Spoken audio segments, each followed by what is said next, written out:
Bote a boca no trombone. Entrevista. Agora a gente vai até Camboriú, destaque para o Conselho Tutelar. O Diego Rafael Rocha está conosco. Por quê, Caleb? Camboriú registrou, Adilson, 36 casos de abuso sexual infantil em 2020. Diego, muito bom dia, obrigado por atender mais uma vez a nossa equipe para falar sobre um assunto tão importante. Prazer recebê-lo aqui. Bom dia, Caleb, bom dia, Adilson, bom dia, ouvintes. Nós estamos num período em que as aulas estão acontecendo de forma remota. O calendário escolar apresenta uma data específica de retorno a partir de fevereiro. E a escola, a observação, e nós já conversamos sobre isso, né, Diego? A observação dos professores, dos educadores, dos coordenadores pedagógicos em relação ao comportamento da criança pode facilitar na identificação de casos de abuso sexual. No ano de 2020, mudou essa situação porque a escola tivemos o afastamento das crianças, alunos por causa da pandemia da Covid-19. De que maneira que essas denúncias chegaram ao Conselho Tutelar e de que maneira que o Conselho Tutelar conseguiu também fazer essa contabilização? Bom, as denúncias chegaram a partir de populares, né? Porque em Camboriú, como o nosso trabalho tem sido muito notificado e ele aparece, as pessoas confiam no sistema, né? E aí as pessoas ligam para nós ou entram em contato de modo pelo WhatsApp, né? Ligam pelo telefone de plantão. Por não ter aulas, nós tivemos um alto número de denúncias. Esses são os números que nós conseguimos contabilizar, mas existem aqueles sem a subnotificação, né? Então, durante o ano, mesmo sem as aulas presenciais, nós atendemos o ano todo a esse tipo de demanda, né? Ano passado, além das questões de abuso sexual, aumentou muito a demanda de negligência, né? As próprias famílias vinham nos procurar em relação à questão da vulnerabilidade social, Caleb, que aí é um direito violado também, né? A questão de necessidade física, a questão de como que inclui a criança, né, nesse sistema novo, remoto. Então, várias questões, a própria família procura nós, pelos telefones de plantão, pelos Disque 100. Então, é muito importante essas formas de comunicação, né, de contato com o Conselho Tutelar. Não é então só, né, Adilson, uma questão de abuso sexual, mas também de outras situações. Verdade, né? Até porque alguns pais não conseguem, né, dar a atenção devida nesta situação, tanto que no passado eles levavam para a escola e iam trabalhar. Agora, né, não tinha como levar para a escola porque não tinha escola. E aí ensinar ficava difícil por conta do trabalho deles e aí deixava a criança sozinha. Aí causava isso também, mais essa problemática para o conselho, né, Diego? Isso, e o Conselho Tutelar ele atende diversas situações, né? Não é só o abuso sexual. O final do ano para nós ali foi bastante tumultuado, né? A gente já soma 15 abusos sexuais até o dia 13 de janeiro, né? Nós tivemos muita denúncia agora nesse dia. Então a gente acredita que com o retorno das aulas, talvez esse número possa subir muito. Mas é importante que se ele subir, a gente consiga atender, né? Acompanhar essas demandas. Então, a gente está na expectativa, né? A rede vai voltar, né, de proteção aos poucos, né? Os excessos estão mudando e as coisas vão aumentando novamente. Você disse são 15 já registros de abuso em 2021, é isso? Desde o 1º de 2021, sim. Já então, olha só, num comparativo a 2020, são 36 durante todo o ano. Agora em 2021 já tem 15. É um número que realmente já assusta, né, Diego? Já assusta, e a gente vai também, enquanto colegiado, né, pedir um relatório para ver de fato, até em parceria com a Polícia Civil, para ver quantos realmente, né, foram registrados na Polícia Civil, porque nem tudo chega para nós, né, Gilson? Tem casos, tem casos de abuso sexual que não chega para o Conselho Tutelar, né? Então, a gente precisa ter uma noção, mais ou menos, para poder trabalhar em cima dos números, né? A gente tem parceria com o Noel, ali do Núcleo e outros setores que trabalham conosco na mesma área, e aí a gente precisa identificar. É claro que quando a escola está aberta, como o Caleb falou, isso fica mais prático, né? Que a criança tem mais participação, né, de falar ativa na sociedade. Então a gente espera esse retorno para conseguir atingir o maior número de pessoas, não só para denúncias, mas para outras situações sociais também, né? Verdade. Ô, Diego, nós estamos lhe entendendo, no entanto, está tendo uma certa instabilidade na ligação, talvez pela localização que você esteja. Mas vamos dar continuidade. O Conselho Tutelar não é só para criança, mas é também para pessoas que na infância podem ter sofrido algum tipo de abuso sexual e não compartilhado com pessoas da família e vivem com esse trauma. E às vezes não sabem a quem procurar, até pela questão da exposição. O Conselho Tutelar também atende essas pessoas, não é verdade? Sim, sem dúvida. Vamos retomar? Perdemos a conexão, né, Adilson? Tá difícil. Tá difícil, Diego. Talvez o seu posicionamento aí na sua residência, no local que você esteja, acaba gerando uma certa dificuldade. Mas é um assunto importante, Adilson, porque muitas pessoas carregam o peso de um abuso sexual, de uma situação que viveram ainda na infância durante toda a vida e não compartilham. Sabe por quê? Porque o agressor, ele cria uma situação, uma pressão psicológica e ele atribui muitas vezes a culpa à própria vítima.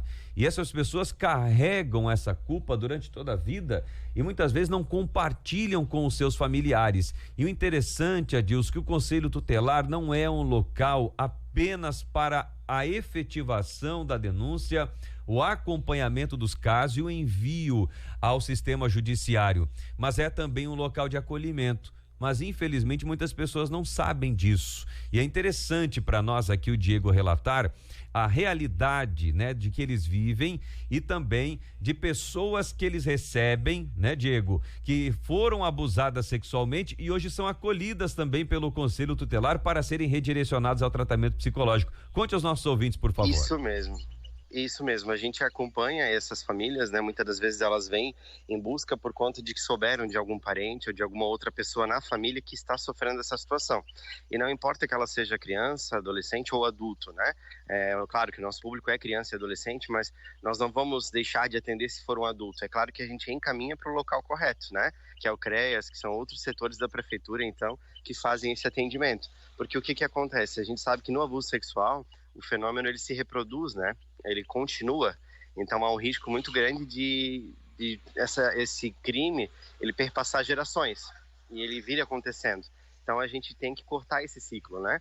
E aí quando alguém relata, alguém conta, a gente consegue decifrar, né? A gente atendeu um caso ano passado que hoje ele está detido, né? Em unidade prisional, mas ele fez 7 vítimas, né? Na família, é um avô. Então você pensa quantas crianças nessa família, quantas pessoas ele acabou deteriorando, né? Então é uma questão muito importante da gente reconhecer essas falhas, né? Cortar o ciclo, né? Essa realmente é a questão, né? E ontem eu acompanhava também a questão dos feminicídios também, é uma outra situação que a gente infelizmente vive divulgando, que tem que cortar este ciclo, né? E cortar esse ciclo como? Tem que afastar o indivíduo da família e fazer com que ele, no mínimo, fique preso, não é, Diego?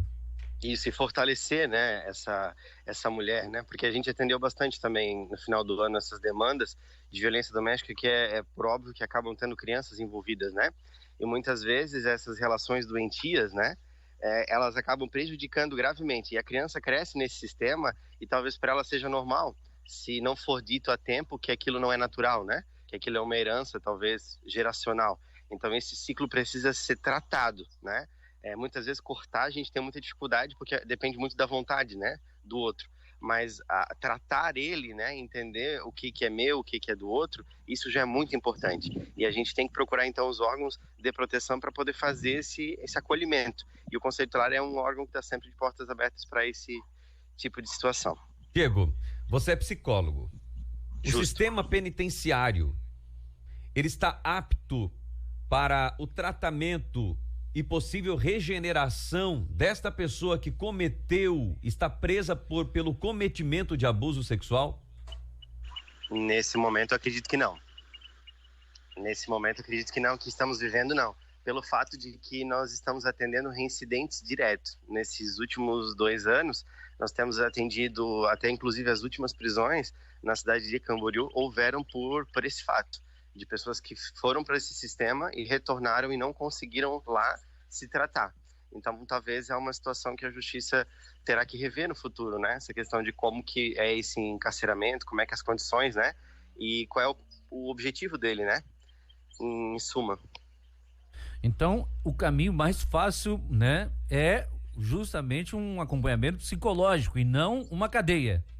Sempre. Nesse sentido, é claro que o direito e a lei existem, né, para organizar a sociedade e fundamentar o direito, mas nesses casos em que envolve aspectos psicológicos e geracionais muito importantes, né, porque é uma questão de reprodução, uma questão de convivência e até de naturalização, é muito importante o tratamento eficaz, né, direto naquela situação. Então, quando a gente consegue identificar, a gente consegue tratar, né. Então, por isso que é tão importante que as demandas venham para nós e a gente consiga, de alguma forma, mostrar para essa criança, para esse adolescente, que esse comportamento não é comum, né? Por exemplo, a gente pega muitos adolescentes que acabam tendo relações sexuais com irmãos ou com pessoas próximas por conta de que, mas é assim comigo, por que é errado, o que está acontecendo, né? O que eu estou fazendo de errado, entende? Então, não compreende nem o que é, de fato, um abuso sexual, né? A diferença de um abuso sexual, de um transtorno de pedofilia, de uma outra situação. Então, a gente, até uma das expectativas nossas esse ano, com o retorno das aulas, trazer isso mais forte para a sociedade, né? De uma forma que não afaste, mas que tome conhecimento do tema, né? Porque quanto mais a gente sabe, menos a gente padece, né? Você acredita na regeneração de um abusador? Eu acredito em tratamento. Regeneração é uma situação, é uma palavra bem diferente, né? Bem distante do que a gente tem no sistema carcerário brasileiro, né? Então, eu acredito que se essas pessoas forem tratadas de uma forma correta, né?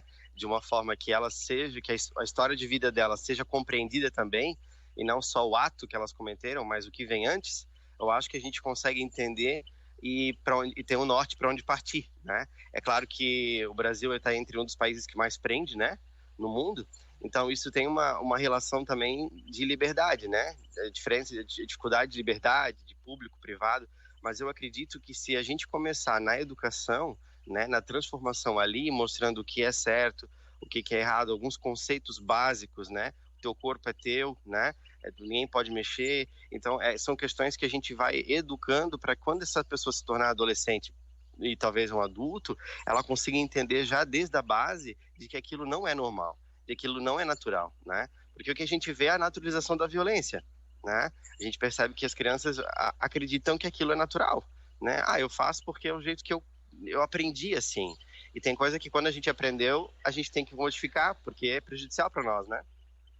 É bem mais fácil então, né, a gente pegar ao ponto de explicar, passar informação para uma criança, para um adolescente, do que do abusador, que já é um pai, um vô, uma pessoa que já tem por hábito isso a realizar tantas vezes e fica difícil um pouco mais de tratar, né, Diego?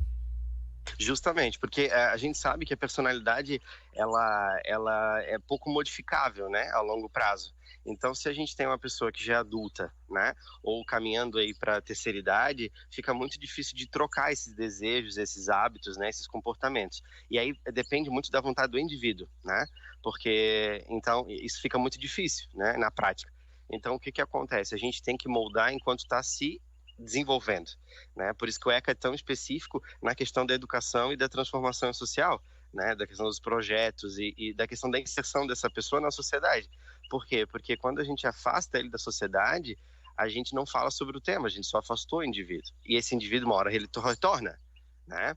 E aí essa família está cheia de mágoas, né? Essa família está cheia de problemas. A gente teve um caso, por exemplo, de uma menina há pouco tempo que fez um aborto com 11 anos de idade por ter engravidado do avô, né? Foi passear na casa do avô no outro estado e acabou engravidando. Então, essa família está com muitas questões para trabalhar, né? Muitas questões. E a questão dele quantas vítimas, né, até esse momento, não devem ter sido feitas por ele. Então a gente consegue trabalhar com o que a gente tem, que é a vítima ali na frente, que é a família da vítima, né, e cuidar principalmente para não acontecer novamente, porque há um risco iminente de acontecer novamente, né, dessas reproduções, né.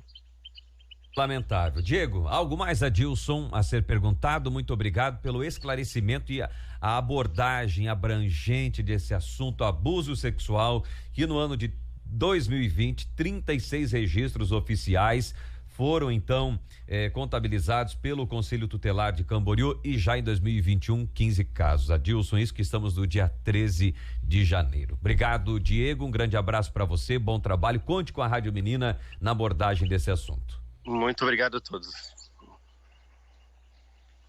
Bote a boca no trombone.